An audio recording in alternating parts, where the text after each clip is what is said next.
So I've just started recording. So I'm just going to quickly start just saying good morning, everybody. My name's Joanna Williams, and I am the gallery assistant and studio technician at Gallery Lane Cove and Creative Studios.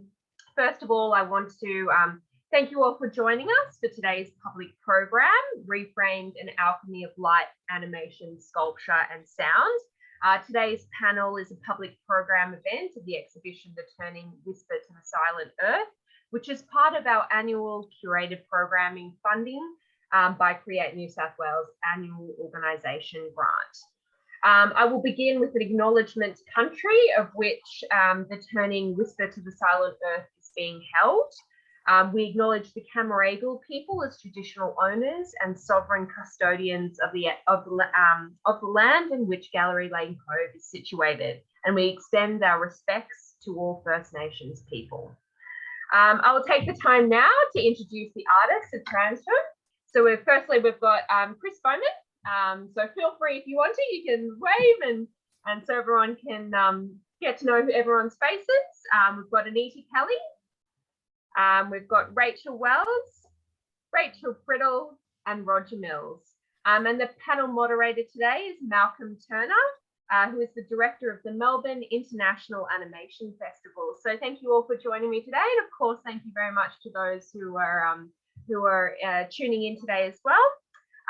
Just quickly, the Turning Whisper to the Silent Earth is currently on display at Gallery Lane Cove, and it's until Saturday, the 2nd of April. So we'd love to have you, if you are in the state, to come and check out the exhibition in person. It's open to the public Monday to Saturday, 10 a.m. till 4:30 p.m. We will begin today's program with a short video of the exhibition for those of you who may not have seen it in person, so you can familiarise yourself with the works and the space as well. So you do have that, kind of visual to reference during today's, very insightful discussion. So I'm just going to share my screen now. Any issues, if you can't see the sharing of my screen, please let me know, but fingers crossed technology is working on my side today. So I'm just going to get that video started today.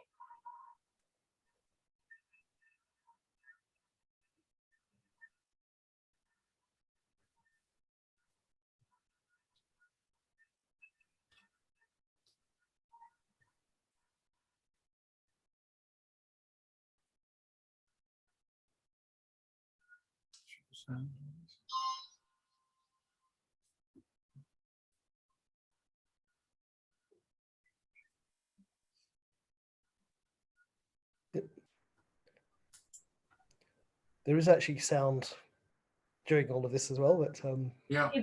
My apologies if they know you guys aren't here. The gallery to hear the sound.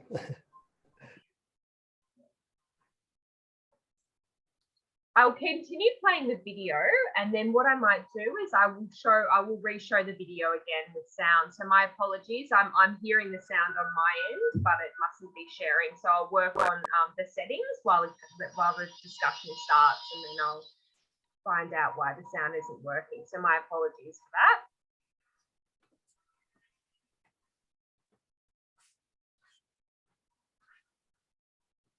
The sound is working intermittently. Oh, okay. Okay.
Excellent. So it's beautiful. It's incredible, and what these guys have done with the space in the 7 years that I've been here, I've never seen the space so creatively interpreted. So congratulations to all of you on that. It really is. It's really incredible to see in person. So yeah, as I say, if you can, please come along. So without further ado, I will pass things on to Malcolm to get things started. And thank you again for joining us today. Oh, look, my pleasure. Thank you for that, and welcome to everybody here. That walkthrough that we saw is an introduction of sorts, but I think as Joe said, you really only get a sense of this kind of work when you are there in person to experience it all. I saw videos that run on these online platforms are notorious for their sort of jittery presentation and their difficulty in syncing up the sound. The video that we were all sent as panelists includes a really perfectly fine example of the music that accompanies all of that, and that didn't come through. The music is such an important part of the whole, if you like, the atmosphere. Now it seems to me that the entire piece, thinking of the piece as a whole, is kind of made up of 4 elements: the animation, the sculptures, the place, and the music. And in part, I'm hoping to explore each one of those elements, for want of a bit of phrase, individually, and I'm certainly wanting to see how they were all melded together and brought together, because they can sometimes work in opposition to each other. In this particular exhibition, I think they've just been melded beautifully. I see a lot of this sort of stuff in my travels, in the days when I had travels, and they often do not work nearly as well as this. The first question, though, kind of is background and history, and I'm really interested in the collective that put it together, tranSTURM, and if that's the correct pronunciation, which I hope I'm at least close. And I'm just to get things going, I would love somebody whoever's in the best position to address it, to just offer us a potted history of tranSTURM and what they do and why they are pursuing this kind of work. Sure. Okay, I'm probably a better person to talk about the origins of this group. We go back, we started 10 years ago, and it was a group of artists that came together. It was an architect at that time. It was another academic that I was working with who was working in electronic art, immersive media, urban screen design. I was also at that time working closely with animators because my background comes out of experimental animation and film. Anita was working with me as an artist. And I guess the first exhibition that we worked on collectively, and Roger was involved in this, and Rachael Priddel was involved in this, and Ray knew about this at the time. We came together and we worked on a show called The Double World, which was site-specific, working inside quite an extraordinary building out at the Newington Armoury. And the Newington Armoury is was an old army base or naval base, and so there are these inner chambers, and we got very interested in doing site-specific work, if you like, plunging into the underworld. So the Double World was a kind of an exploration into Orpheus at that time, and it was split into 3 parts. Now, as we moved forwards, we started to work together as a group. We worked on, we came together and worked on project and Vivid, which was a multi-screen project called Flow, and that involved Rachael Priddel, sorry, I should have said Ray. It involved Roger, it involved Anita, it involved myself, it involved Holger Deuter, who's in Germany. It involved another animator called Jason Benedict. And we came together, we were kind of commissioned to work on this multi-screen work. It was in a large atrium in the city. It had 16 screens, and it was a way of coming together and working collectively. And I think one of your questions is, how do we come together? How do we work? And it's usually quite a fluid process that we go through. In some cases, I may sort of lead part of that process, or in collaboration with Anita, or I may lead part of that process in collaboration with one of the artists that we're working with. And as a consequence, we go through a set of processes and we create these works. We've continued as a collective to work on other projects. We did a project called Eternity's Rhythm. And I think one of the important things I'll mention about our work is that we all have a deep interest in movement and how we understand movement and how we see movement. And all of these works track back to studies of movement where we've worked with dancers and choreographers. So initially we worked with Meryl Tankard back on the Double World, and then we started working with a choreographer called Dean Walsh. And one of the things that we got very interested in with Dean was that he developed a taxonomy, what he referred to as a taxonomy of movement.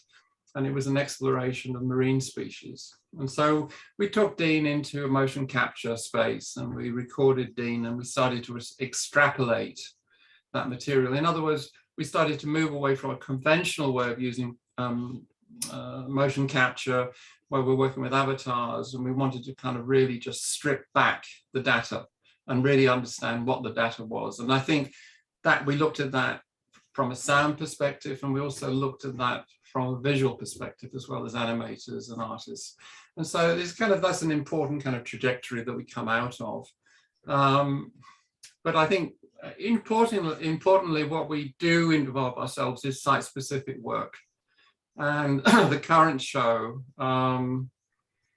that's on at Gallery Lane Cove is a response to the Lane Cove River.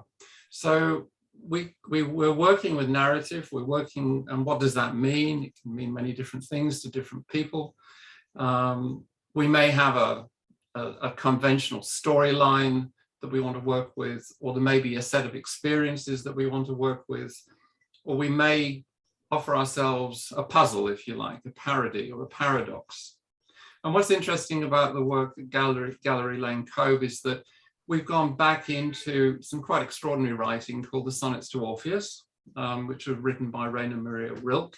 And we started working with that material about 10 years ago.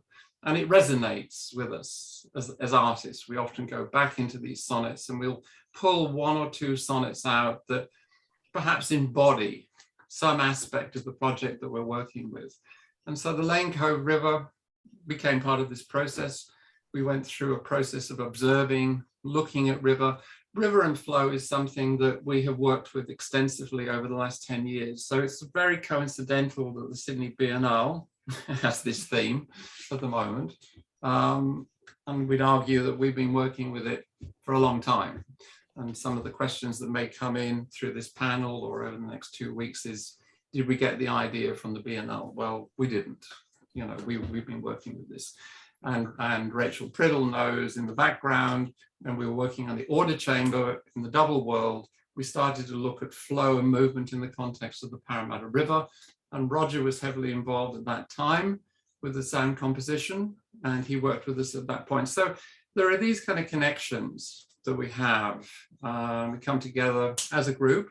I hope that answers some of the question. I'm probably... It answers a lot of my questions. It takes care of a page full of questions that I can now cast aside.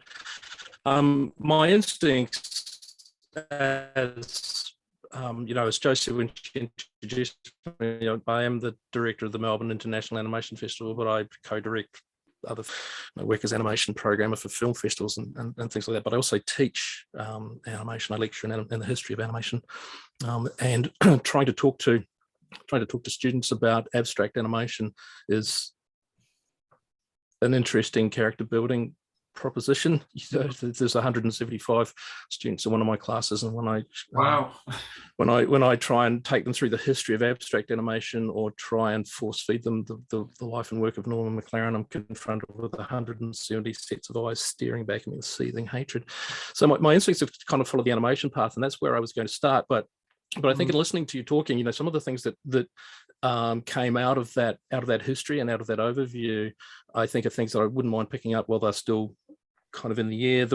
One of the things I was going to get to was actually the nature of the spaces that you use and the nature of this space. And it struck me, and feel absolutely free to shoot this down in flames, but it struck me that this was not a site-specific work in the terms that I understand it. I think of site-specific works as works that are embedded in the site that they're referring to.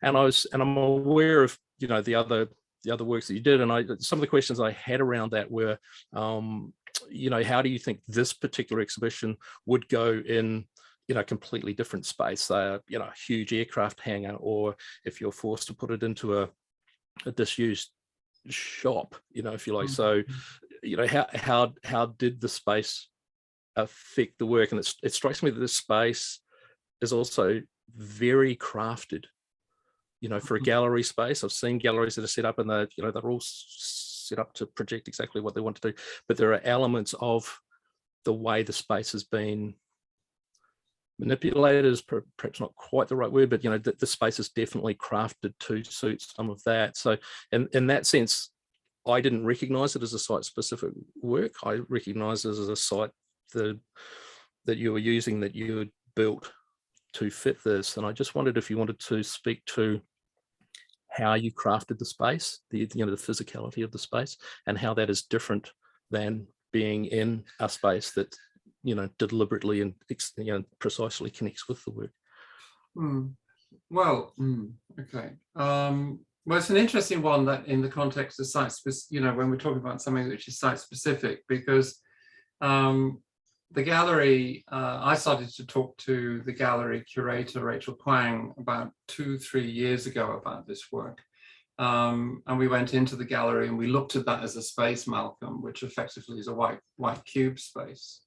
And one of the important aspects of I guess the site specificity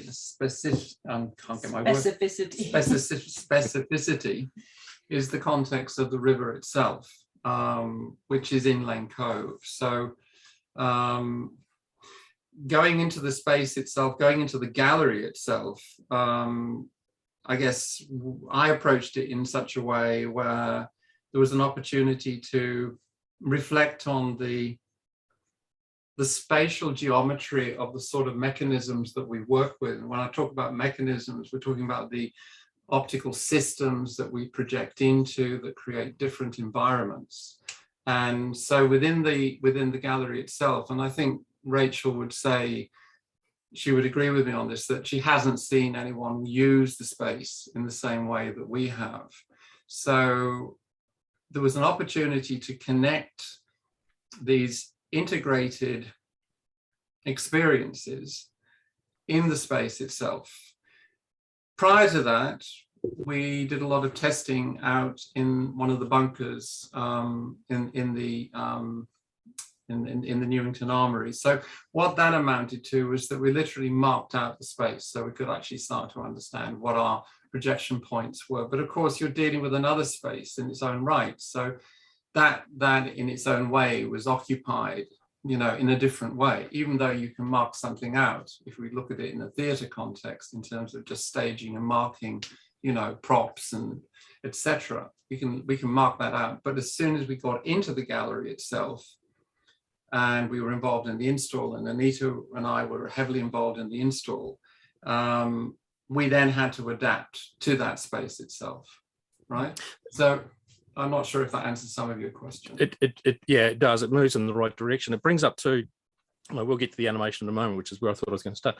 But it does get to, as numerous and complex as those problems would be in a specific space, they would be multiplied, I would imagine, Roger, when it comes to the music and how they, because every space, you know, I don't need to tell you or anybody this, but every space it has its dimensions, but it also has its different resonances, and that must be something to try and you know, behold when you're creating the sound for this. Very much so, Malcolm. I mean, one of the things I was thinking as Chris was talking there was a lot of the work going back to the double wall that Chris was referring to, was really developed within Building 20 at Sydney Olympic Park, and the acoustics in that space. I don't know if you've visited those three chambers, but you can't have a conversation, and the reverberation in the spaces themselves lead to whatever you say being echoed around the room so often. So actually exploring those spaces was one of the first things I had to do with sort of working with tranSTURM. And you're absolutely right, it's a completely different scenario in Gallery Lane Cove. And so we did a sort of a series of tests between Building 20, my flat, and then ultimately in Gallery Lane Cove. I wonder whether partly the sort of the distributed nature of the three spaces that we work with comes out of the fact that we've done a lot of work in Building 20, because there are three specific spaces there, and we've tended to develop work in them. My practice has been in networked music making and sound over the internet. So I've got an intrinsic interest in how distributed sound works, and how when people make that distributed sound, how they do that together. So what I've tried to do through this work is create three, I guess, tone poems for each of the rooms that work in an antiphonal type way. By that I mean, I'm kind of referring back to the old cathedrals of, the Renaissance of, choral compositions that use choristers by placing them in different parts of the cathedral, so that there's this sense of bouncing around a room, but interacting as one. And that's what I've tried to create with Gallery Lane Cove in the three different spaces. It's one composition, but there's three different streams of each of those, three different parts of that composition that relate more specifically to the work that it's playing with. So you've got the first one, the mechanism, and the work of Rachael Priddel and the animation that's there. And I'm correct if I'm wrong, because I think Holger has also put some work into that, right, Rachel? Yeah, there's a work from kind of everybody in that work, yeah. Yeah, so I've worked more specifically with the sound in that space, the first space, and you'll hear elements there that are not in the other spaces. Then you go into the central chamber with the so-called organic wall, which Rachel Wells, I think that's more a work that you've developed, and of course there's Chris's work as part of that as well. And then there's the end chamber as well, which again is Ray, you've developed that as much as anything. And of course the mechanisms themselves lead to the diffusion of light and sound being sort of amalgamated, I guess. And it's really pulling together those elements of a distributed concept of sound, space and light that I'm very much working with. Right, and in a clumsy segue, which is one of my specialities, by the way, a clumsy segue towards talking about the animation.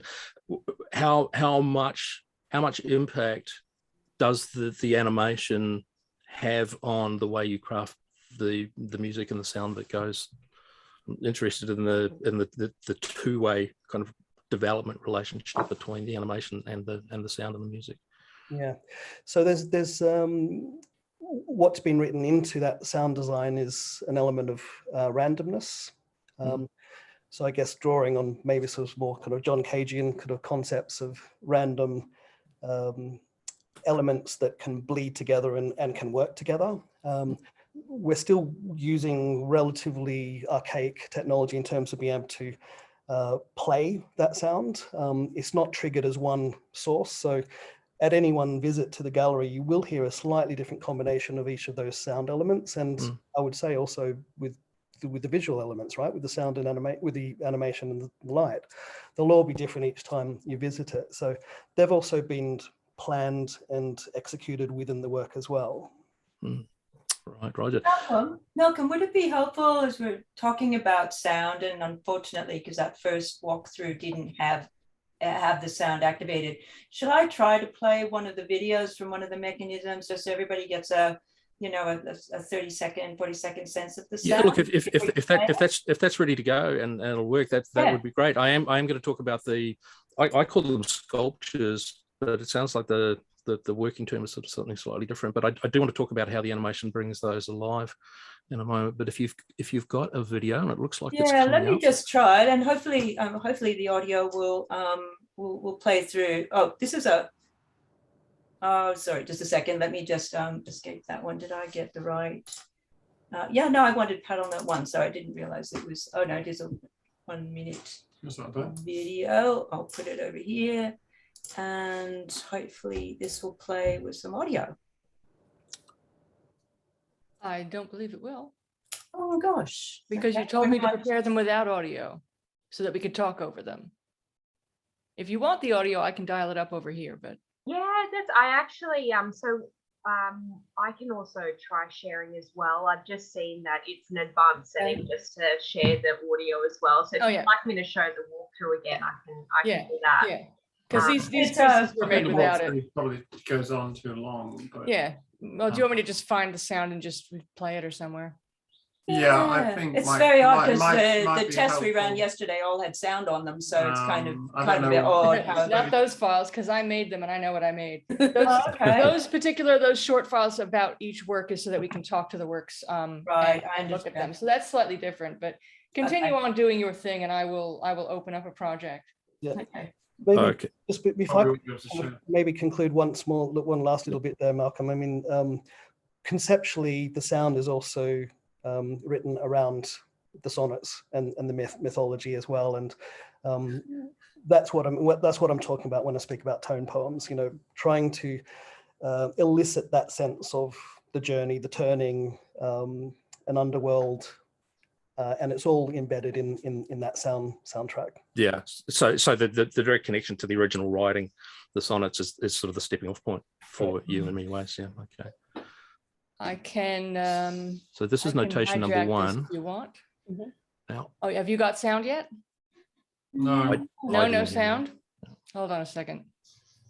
Let me As just. Malcolm said initially, it's these platforms are notoriously difficult to the get. notorious. So many Hold on a second. presentations. with- Let me just. I'm doing things that I don't usually do. Well, I do when I'm teaching, but not when I'm doing this. But what I'll do is I gave up during lockdowns. I gave up on trying to share videos, substantial videos via online. I would actually just embed them and send the students all links. I used to bundle them up, so there was enough for me to go make a coffee while they were watching. All right, buddies. Can you hear this? Hold on. Fire away. Trying to.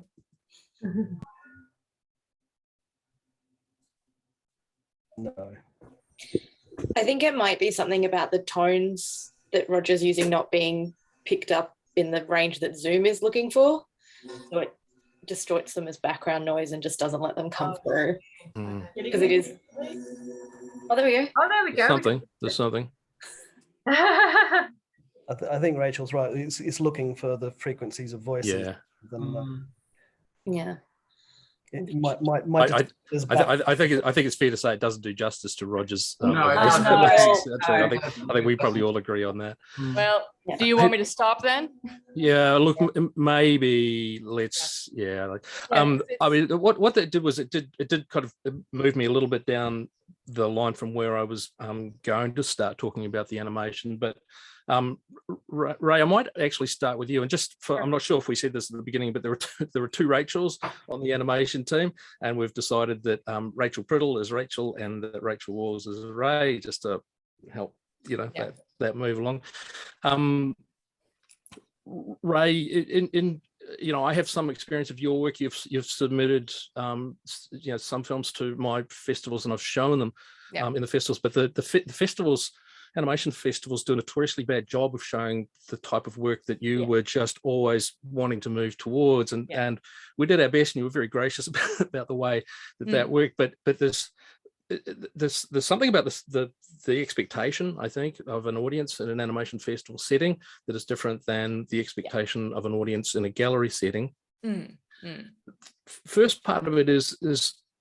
Do you think of this, what do you think of the term abstract animation as an overall describer of what you do? And what do you think is going on in the audience mind? Because in many, many, many cases, hopefully, the audience for an animation, the audience for work of this kind in a gallery space is that they're the same people.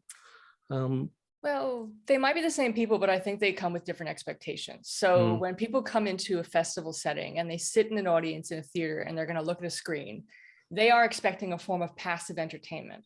They expect that the screen is going to give them the entertainment. And I think that to a degree that one of the difficulties about abstract animation, and possibly one of the reasons your students tear their hair out when you start talking about it, is because abstract animation is an active engagement with the audience that recruits them in the same way that, say, looking at a photograph does. Alan Cholodenko said, you know, the photograph animates me, even though the photograph is not animated. And I think that what happens when we look at abstract animation is that because it doesn't have a kind of subject object that's very obvious, because it doesn't have a kind of sort of plot points and the kind of story beats that you get in orthodox animation, it invites you to try and find your own experience. And I think the difficulty is when a festival is organized as such that these things are not sort of set up well so that people know how to really just go with the flow and find their own enjoyment from that. But I do think that people who are, you know, animation festival goers are kind of expecting it to a degree because it'll be in its own little showcase and people will go to the showcase and they'll think, oh, that's a bit different. But I know for myself, like when I have had films in festivals, the questions that I will get from people is, what does it mean? And they always ask it as if I don't know, like it's a trick question. And that's so silly because obviously every time you're going to construct something that doesn't have an obvious narrative, you have to find much more firm footing conceptually before you begin the work. And every one of my films is highly theoretical. And there's usually at least a paper written about it because most of my films are about philosophy. So that's in terms of the audiences and the expectations. In terms of the gallery, people go into this sort of stuff in the same way they go to Vivid. They go for a sensory experience. And so because it's a more environmental reaction where you're enveloped in the darkness and you can see all the light moving, you can hear the sound, you can walk around, you can take your time. It's not like a film where you're just sitting in a chair and staring at a screen. You actually have that more active engagement where it's reciprocal. The work gives something to you and you give something to the work. And for me, this is part of everything I do. I want to have a connection with my audience. The reason I enjoy abstract animation is because it's not, even though it's impossible to say I'm having a conversation with people wherever the work is, because I'm not physically there and it's not really active. At the same time, you're only telling part of the story and that other person has to receive it and consume it and develop for themselves a sense of meaning. And that is for me very important. I want that. And so, yes, I do see this work as abstract animation, but I think that it's just, you know, in the same way that you go back to like 1921 and the absolute film movement and the idea of trying to return animation and film to the mechanism of its creation and create that to be the center of the story and the ideological need to center film on itself and give it its own narrative. I feel like we're doing that as well. I really do feel like that movement never died. Yeah, I do too. And I think, you know, one of the reasons I love abstract animation is I regard it as the purest form of animation. But you talk about the history of it, and I'm pleased you invoke that because you think of, you know, people like Ruttmann and Hans Richter and all the rest of like those people often came to their work, not think of themselves as animators or filmmakers. A lot of them thought it was the continuation of painting or the continuation of sound. This was going to be the next move. And I think, you know, that is held strong through all the decades of making abstract animation, because that's one of the reasons you make, and it's one of the reasons you interpret it. I'd throw on my kind of own observation, just something I routinely do as a moderator, you know, but I think people, you know, somebody who picks all of these films for festivals, the audience will often look at me as the gatekeeper and want to know what one little piece of information I have that they don't, that will unlock the meaning for them. And it's not, you know, it's a very difficult thing to explain. It's not like that. I tend to compare it, you know, this sort of animation to more, you know, narrative-based animation is the difference between a novel and a poem sort of thing. So yeah, good. I think we're in furious agreement there. Rachel. Hooray. Rachel, just, you mentioned before that you did quite a bit of the animation for the devices or the machines or the sculptures, and I'm super, the first thing that struck me when I watched the overview that we sent was the relationship between the animation and the sculptures, and how different all of those sculptures were. So the clip that we were watching there, intermittently, was, I think, notation number 1 in note, and it's I mean, that is a big thing. It's made of wood and metal. It looks like it was made in a serious workshop. It looks like it would be really heavy. It was made in a serious workshop. I bet it was. And yet in notation number 2, I think the sculpture, could not be more different. It looks fragile. It's a very, it's a very introverted kind of piece of work all by itself.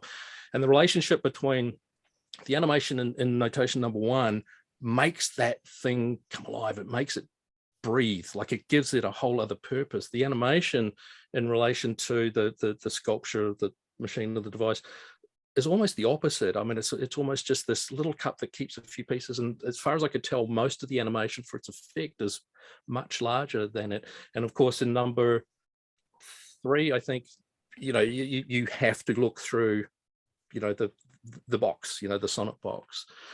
And I just, you mentioned that you did a lot of the animation, particularly on notation number 1. It's like, how do you make that thing come alive? Like, how do you create some animation that makes something come alive? And were you watching this being made, or did it arrive fully formed like this beast of wood and steel? And yeah, it kind of did. So like there are various different kinds of mechanism that we've played with throughout the 10 years that we've been working with. So this one is a development and a refinement of one that we worked with in the double world, but that wasn't kind of my room. I was working in a different room, so I didn't get to play with it.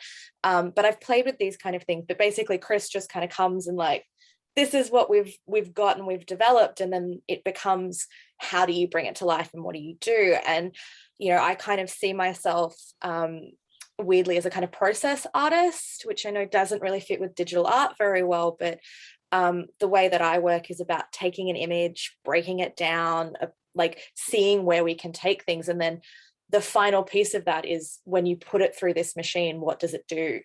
And it's a lot of trial and error, really. You learn kind of principles around simple things like high contrast and what colors work and what colors don't work in the space. But it's really about, I think, defining what that space is. And so it is going back to those conceptual conversations that we have around what is this piece trying to do. So in the notation 1 with the 3 projections and the 3 pieces, they each have a different thematic idea. So we're looking at the surface of the water, we're looking at the undertow and the pull of the current, and then we're looking at interactions between the things living in those spaces. And so we go to this library of animations that we've created, and that's why Rachel's work, Ray's work is in there, Holger's work is in there, Jason's work is in there, my work is in there, Dean's work, the things that we've worked with Dean, the things that we worked. So there's this library, and I look at that library and I see which, and this is with Chris's guidance and Anita's guidance, which pieces work with those themes, and then we build them into rhythms. And then similar to Roger's work, they're actually all different durations, so they never play synchronously. And the idea is you get these beautiful moments and you let that mechanism just play, and when they synchronize beautifully and they just throw all this blue light everywhere, or you get these kind of conflicting motions, it starts to tell its own story.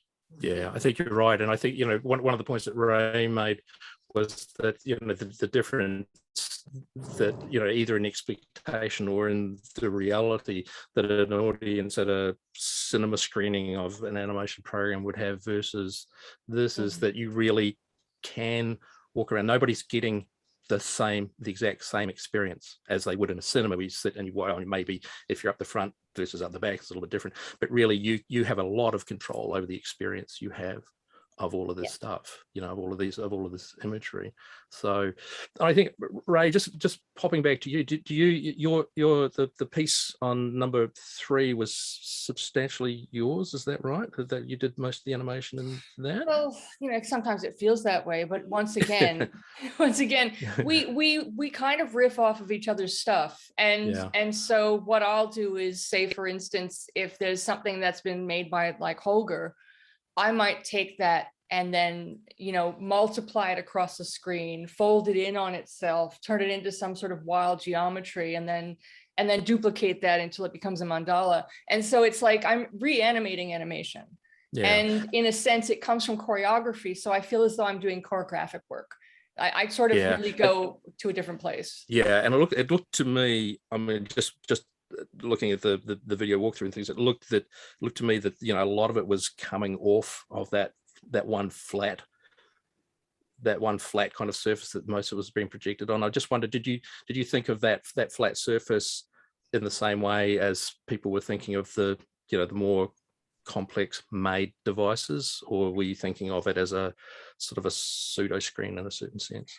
I think it's a combination of factors. So like when we do the sculpture works, we are trying to fight against the need to have something persist beyond those refractive elements and actually endure and go and get projected. Whereas with a flat surface, you think, oh, it's sweet, I can do what I want, but it's not, because you have light pollution, and you need to also then just work with the space. So it's not just I have a screen, I'll do what I like, but it's respecting the fact that you have enough light for people to move around, so you need to still work with high contrast and have a really bold color palette. But then you also have to work with the themes of the piece and the harmony of the space. So, I mean, when Rachel and I are working on stuff, we bounce back and forth and show each other stuff that we're doing so that we can have a kind of synchronicity. And then the other thing that I like to do is I like to think, what would Rachel do? I sort of put stuff together and I sort of think, I'm going to do this bit the way Rachel does stuff, because I like to sort of think about the other artists in tranSTURM when I'm making stuff for tranSTURM. And I think about Roger, and I think, I wonder what Roger's going to do with this. And I like to have pauses and then moments where things get energetic. So it's not just that I have a wall to work with, but that I want to work with the themes, and I want to make sure that it feels like it's part of the whole environment. Yeah, and that's what I was taken by when I watched that, like the use of that whole environment. I'm aware of the passage of time, and I'm aware of wanting to leave at least a little bit of time for Q&A from the audience. But just one last question. I think I'll throw it to Chris and Anita. I mean, the connection with the Lane Cove River, and I've still been thinking about what you were talking about at the very beginning of this, and it being a site-specific work, not at the, you know, it's not in the Lane Cove River, it's not physically beside it, but it draws from it. What is it from the Lane Cove River that you think this exhibition transmits, and what do you think people might absorb? Well, I'm sorry, I'm losing my voice again. Trying, you know, to sort of try and answer some of those questions, Malcolm. Okay. On a material level, I went down and shot material, right? In the sense of shooting the river, which then went back to Rachel and Ray.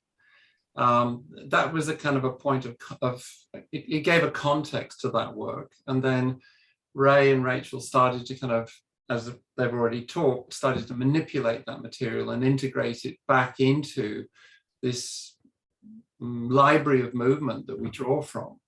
And so when I was looking at the river, or I was filming the river, I was more interested in the idea of what exists below and what exists above, because indirectly we're referencing this underworld. We're saying in a way that the Lane Cove River is the Styx. It's a point of transition. It's a point of change. So that's one kind of conversation, I suppose, that we would have had at some stage. I think you both, Ray and Rachel, would agree with me on that. We've had that kind of conversation.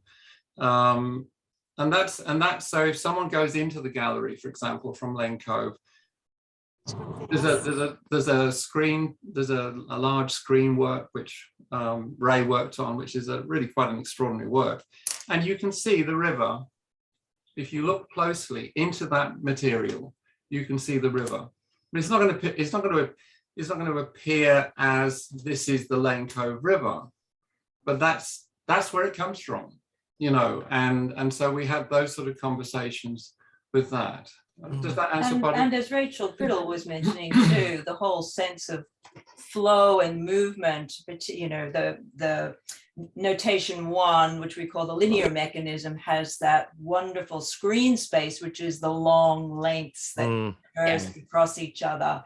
And so just that whole sense of, as Rachael was saying, there's a sense of flow and movement. Yeah, there really is. Roger, just really quickly, because I do want to at least have a crack at Q&As from everybody. What did the river say to you? Like, what sound have you co-opted from the river? How is that? How has it, or has it? I could partly answer that, but I won't. And I know what Chris would say. I mean, I kind of almost go back to what Rachael Priddel was saying before, in terms of a library of sounds. We've been working together for this kind of 10-year period, and going back to what Chris intimated there about me using the Parramatta River, at one point I stuck 2 hydrophones into the Parramatta River down there at the Armoury, and in all of the works where this sense of movement and flow is engaging with the animation, I'm using some of those assets, if you like, or those WAV files that I say WAV files, that were originally recorded from the Parramatta River. So they're used both literally in that sense, and they're manipulated, so you may not hear those sounds anymore, or they might just have a sort of a flow-like or watery type sense. I don't like to be too literal with this. I try and create I talked about tone poems before, and that's really what they are. They're sort of that suggestive sense of flow and water and those sort of things. Yeah, inspiration. Okay, thank you. Joe, are there any written submitted questions, or would you like me to just throw it open to all and sundry? And I think you. Yeah, absolutely. I think let's throw it open. So firstly, just thank you so much to everybody. Thank you to the artists. Thank you to Malcolm. That was such an interesting and insightful conversation. So we've obviously come to the Q&A session. And so feel free to, it is a smaller group. So I think we do have the ability, if somebody wants to unmute themselves and ask a question. Alternatively, feel free to send through a question in the chat function. I've got that open there. So I'm happy to read those questions out. So if anyone's got anything that, a question that they'd love to have answered, now is the perfect time.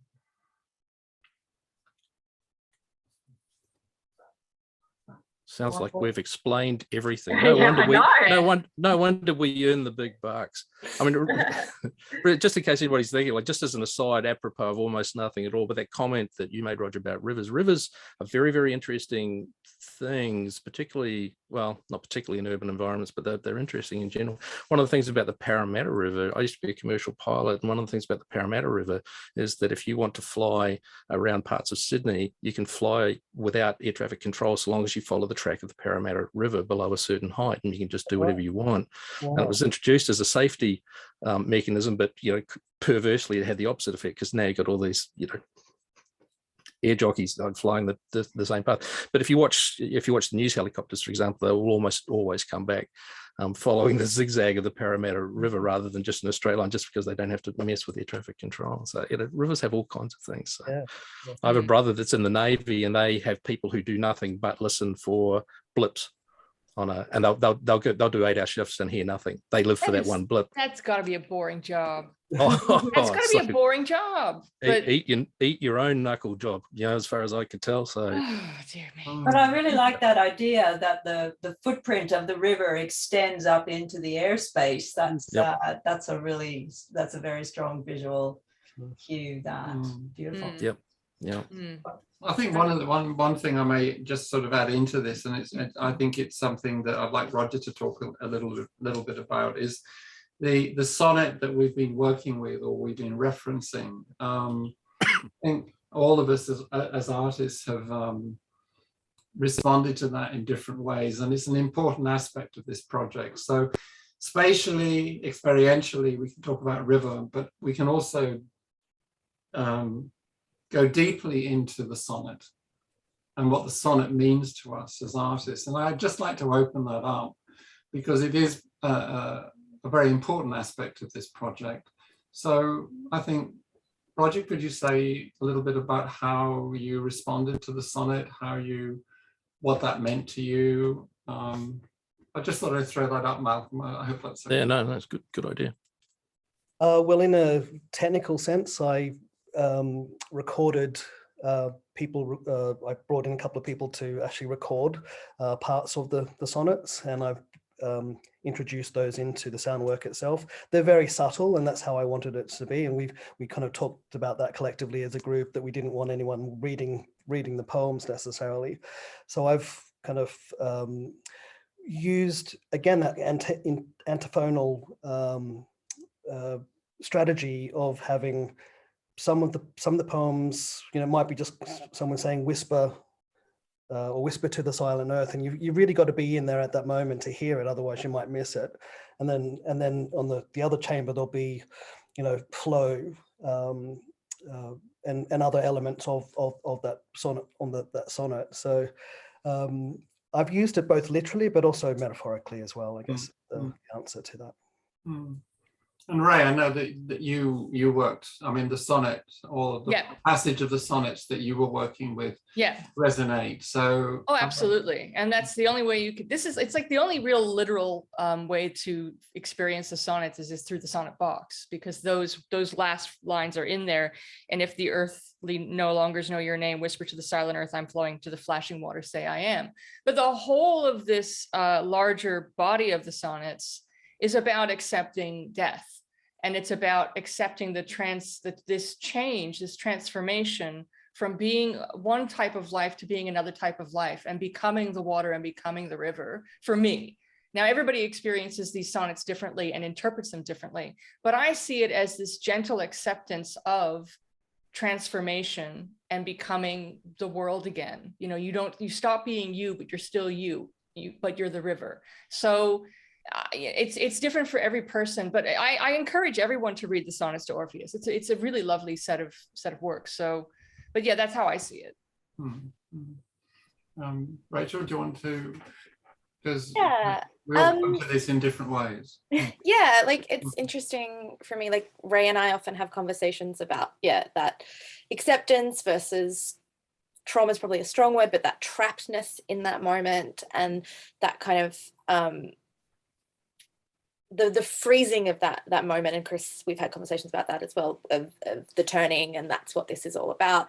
And so it's interesting to kind of, for me, it's about exploring multiple interpretations of that moment. And there are moments, there's particular animations that I've done that are designed to feel they're rigid around the outside, and then they're struggling in the middle, and then there's other ones that do have that sense of flow and acceptance and thing. And so then when I'm working with it, it's about that compile. It's about how those pieces work together to kind of tell that story. That's what I find really fascinating, when you can kind of have those multiple interpretations working together and against each other in the same work. Yeah, I think we both do that. Yes, it's funny. That's why we have to call ourselves something different. Yes. Yes. It was weird this time. Usually Ray and I, when we go away and we start our works, we have very different perspectives, but on this work we came back and we were showing what we'd worked on. It was almost exactly this, like exactly a different style, but exactly the same. The same thing. It was like we just did two of everything, but it's just one was scribblier than the other. That was kind of all there is to it. My work slightly is blurrier messy. Mine's messy and she's tidy, but that's about the difference. That's all. The author of those songs is a very, very interesting character. I mean, I'd heard the name. The name was sort of somewhere embedded in, but I knew nothing. And when I was invited to do this, I went and did the obvious little bit of research. But very, very interesting writer, and a very really not caught between, but found himself writing and working between movements in a certain sense. I mean, he was very experimental within the period that he was working, and yet some of those ideas that seemed either not quite nonsensical but almost heretical to notions of writing at the time have actually well and truly come to pass for our current time. And the ideas are universal. The ideas are universal if you can dig through them. So yeah. How are we going for time? I mean, Well, before Jo goes to her wrap up, I think on behalf of tranSTURM, we'd obviously like to extend a very big thank you to Malcolm for hosting our panel today. It's been absolutely wonderful having you. My pleasure. And a big call out to Gallery Lane Cove. Rachel Kang let us have the whole of her gallery to put in our wonderful mechanisms and show this work, and the great support we've had from Jo and Jess and Sheena there. The team there has been fantastic. So just on behalf of tranSTURM, a big thank you to everyone. Yeah, thank you. Well done. Yeah.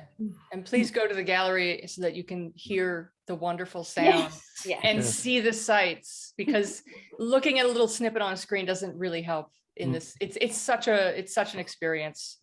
Immersive.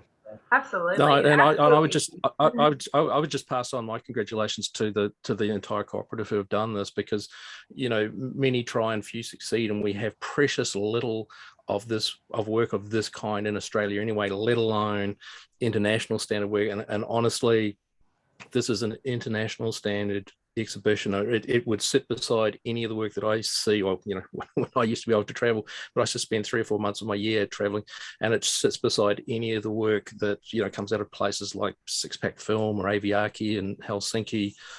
I think I wouldn't be surprised if Bill Kentridge would walk in and kind of feel a little bit at home, looking at some of this stuff. So it's great work. You've really created something very, very impressive. And I encourage everybody to go and see it for real in the space. Now thank you very much, Malcolm. I mean, it's great to see you, even though we're not seeing you physically, and connect with you in this way. And I'm sure as a group we'd like to take the opportunity of discussing perhaps where this can go in the future, and we'd be very keen to have that conversation with you, because it's just very, very reassuring to know that you feel so positive about the work that we've been doing. I really honestly do. Awesome. I think it's great work. Thank you. Thank you very much. Very well thought out. I just, before we head off, I just wanted to thank you all for joining us today. Thank you to the artists, thank you to Malcolm, and thank you to those members of the public for joining us today. It was really great to be able to have this, and the advantage, obviously, of doing it online means that we can have people from all over joining and tuning in. So thank you to everyone. And once again, I would highly encourage everyone to come and see the exhibition in person if you're able. And for those of you who may not have heard it at the start of today's program, we are open Monday to Saturday, 10 a.m. till 4:30. So please come and visit. The exhibition's on until Saturday, the 2nd of April. And I also might just quickly take the opportunity to spruik the other public program that's part of the exhibition as well. So that's happening on the 26th of March at 11 a.m. And so that's the immersive environments, the multi-dimensional work of tranSTURM, and the panel moderators, Dr. Deborah Turnbull, and she's a lecturer of media arts and curatorial at UNSW, and also there'll be the manager of Gallery Lane Cove Creative Studios, Rachel Kang, who will be part of that discussion as well. So that once again is happening on Saturday the 26th of March at 11 a.m. So feel free to RSVP to that as well if you want to keep on learning more about this amazing exhibition and this group of really, really interesting artists. And yeah, once again, congratulations to you all. It's such a pleasure to see the space. Yeah, as you guys have talked about today, you so creatively. I personally have, real interest in architecture and space and the way we move around space. So to see that done so incredibly well is such an honor to be working in this space. So thank you again, and thank you everyone for joining us, and everybody stay safe and stay well, and thank you for joining us. Any last words from any of the artists, feel free to say that, and if not, once again, thank you, and thank you very much for joining us. I just want to thank the people who came here to listen to us chat. Even though you didn't ask any questions, I appreciate you. We appreciate you greatly. Don't turn your nose up at McLaren. He's a genius. Yes. Yeah, but go and look at Ruttman. Yes. And I make my students write an essay. Their first assignment is an essay on Norman McLaren, and about 10% of them wind up being grateful. For my sins, though, I have to make 175 essays on Norman McLaren, and that is a character building. Yeah, I wouldn't do that in my teaching. Bless you for doing that. Keep it alive, Malcolm. Keep it alive. We aim to please. Yeah. All right, everybody. Good afternoon. Thank you very much. Everybody. Bye-bye.